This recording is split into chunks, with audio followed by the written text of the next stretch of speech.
안녕하세요. 대기업에서 로봇 및 기계업종 분석만 2,000개 이상 진행한 멘토 박태욱입니다. 자, 오늘은 MI 큐브 솔루션을 좀 보도록 할 건데요. MI 큐브 솔루션이 2023년 8월쯤에 상장을 해서 많이 모르시는 분들도 있고 상장 초기에 이제 가격적인 변동이 좀 컸기 때문에 해당 가격대에서 이제 리스크 관리를 못하고 들고 계시는 분들도 계실 거라고 생각을 합니다. 자, MI 큐브 솔루션은 우선 SP 시스템스의 자회사예요. 자회사고 실적적인 부분으로 본다면 양호한 실적이 좀 나올 것으로 예상을 하고 있고 꾸준한 매출 성장을 좀 말씀드릴 수가 있어요. 단기적으로는 실적 둔화가 됐지만 이게 스마트 팩토리 사업 자체가 좀 길게 보는 사업이기 때문에 이게 그 부분에서 오늘 좀 자세하게 말씀을 드리려고 합니다.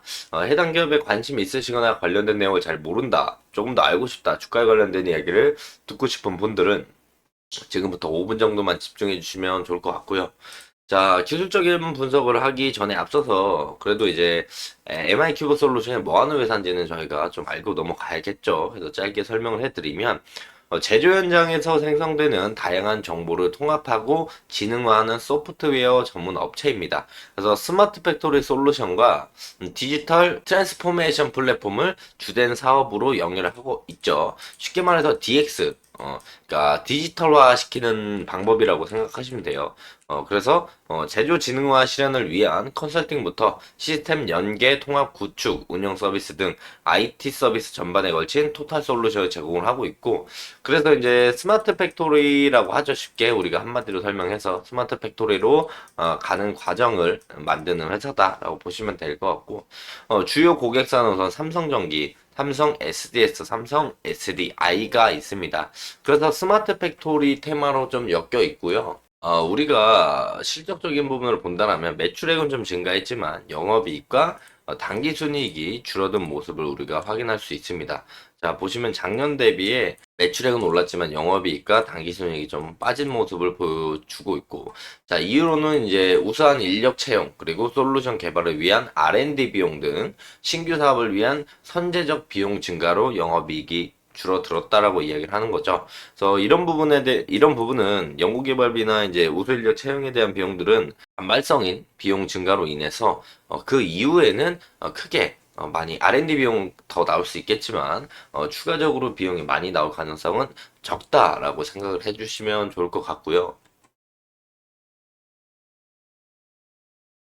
우선 스마트 팩토리 사업 자체가 한번 도입을 하면은 타 제품으로 전환에 대한 비용이 매우 높기 때문에 고객사들의 락인 효과가 커요. 한 회사를 쓰게 된다면 그 회사를 계속 쓸 수밖에 없게끔 흘러가는 효과가 크기 때문에 이에 따라서 이제 솔루션 구축이 누적될수록 유지보수 매출이 장기적으로 계속 발생을 해서 안정적인 매출 확보가 가능하다라는 장점이 있죠. 실질적으로 MI 큐브 솔루션의 이제 시스템 운영 및 고도화 매출이 2020년 기준에 54억에서 이제 지난해 71억 원으로 꾸준하게 이제 매출이 성장을 하고 있고, 또한 솔루션을 구축한 기업의 관계사 그리고 벤더 등으로 이제 추가 수주가 이어지는 점도 실적 성장을 견인하는 요인 중에 하나라고 볼 수 있고요.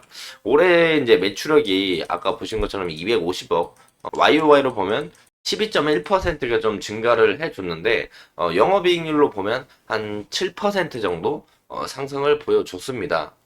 그렇기 때문에 그런 부분들을 확인해 봤을 때 MI 큐브는 이제 중장기적으로 보기에 괜찮다. 특히 이제 스마트 팩토리 테마가 이제 활성화가 되지도 않았, 이제 활성화가 되기 시작하는 단계이기 때문에 이런 부분들을 봤을 때는 우리가 중장기적으로 좀 바라봐야 한다고 말씀을 드릴 수가 있겠고, 그 한국투자증권 리포트에서 제가 확인을 해봤는데 올해는 이제 미국 진출 본격화를 좀 추진을 하고 있고, 물류 솔루션 쪽에 대한 수주가 증가를 하고 물류 솔루션 수주 증가에 따른 이제 실적 성장을 기대해 볼 수 있다라고 되어 있었습니다. 그래서 우리가 그런 부분들을 앞으로 이제 좀 자세히 봐야 되는데, 풀무원의 LA 공장, 풀무원 아시죠? 풀무원의 LA 공장 MES를 좀 구축을 하고, 삼성 SDI 미국 공장 뭐 EES 구축을 진행하면서 기존 고객사의 해외 법인 수주를 우리가 주목해 볼 필요가 있다라고 생각을 주목해 볼 필요가 있다고 말씀을 드릴 수가 있겠고, 이런 부분들에 대한 수출 확대, 그리고 실질적으로 이제 얼마나 수출에 대한 비중이 커지는지 우리가 확인할 필요가 있는데, 현재는 이제 내수에 대한 이제 매출이 98%나 차지하고 있는데, 이게 이제 삼성 SDI, 풀무원 이쪽에 이제 MES나 EES를 구축을 한다라면 해외 법인 쪽에 대한 매출 수주가 확대가 되고 수출에 대한 비중이 얼마나 커지는지 우리가 이런 부분들을 좀 주목해 볼 필요가 있다라고 말씀을 드릴 수가 있겠고요. 뭐 추가적으로 이제 기대감을 좀 말씀을 드리자면 2024년 3월 27일부터 29일까지 2024 스마트 팩토리 자동화 산업전을 진행합니다.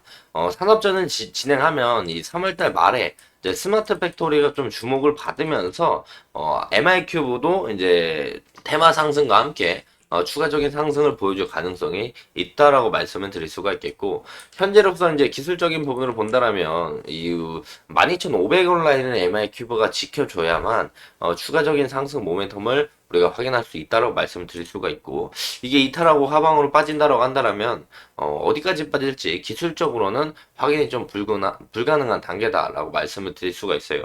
이제 바닥권에서 이런 박스권을 좀 형성해주고 있기 때문에 여기서 상승분이 좀 나온다라면 이 박스 상단부 18,000원 라인 정도를 우리가 매물대로 볼 수가 있겠고, 추가적인 상승이 나온다면 22,000원에서 25,000원 라인이 매물대 라인이다. 이걸 뚫고 올라간다면 우리는 35,000원 라인까지도 좀 열어놓고 볼 수가 있다라고 말씀을 드릴 수가 있겠고요.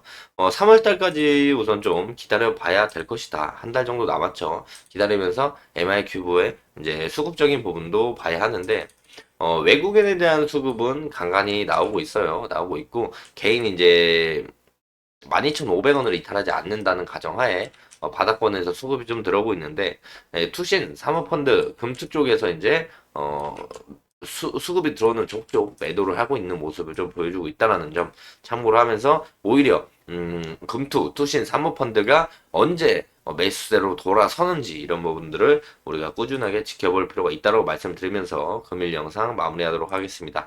자, 해당 영상은 제 개인적인 견해가 많이 담겨 있기 때문에 투자자분들의 주관적인 생각과 제가 말씀드린 해당 내용을 토대로 현명한 선택을 하시면 좋을 것 같고요. 자, 앞으로도 새로운 일정이 나오거나 해당 종목에 이슈가 있다면 꾸준히 추적해서 다양한 내용으로 대여배어 올려드릴 테니까요. 영상이 조금이나마 도움이 되셨다면 구독과 좋아요 한 번씩만 눌러주시고 응원의 댓글도 많이 남겨주시면 감사하겠습니다. 자, 오늘도 영상 끝까지 시청해 주셔서 감사합니다.